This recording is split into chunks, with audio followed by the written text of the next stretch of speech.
Okay, so I'm going to show you how to write H2O, better known as water. First thing I need to do is I need to calculate how many valence electrons I have. So I have two hydrogens, so two atoms. Each hydrogen is in group 1, so it has one valence electron. So 2 times 1 valence electron is 2 valence electrons. Great. Oxygen,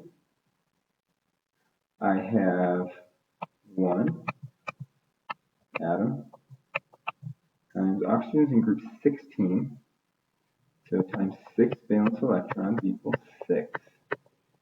Add those together and I have 8 valence electrons. So I can only use 8 valence electrons. Next step, I am going to put my oxygen in the middle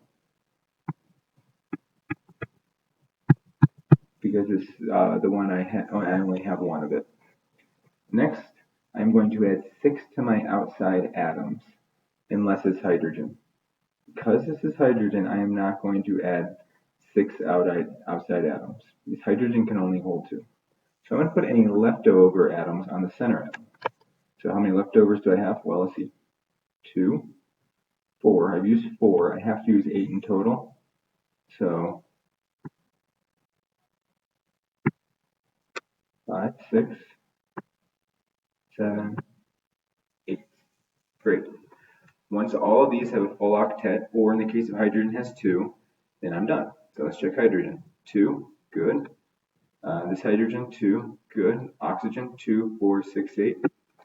Perfect. Done.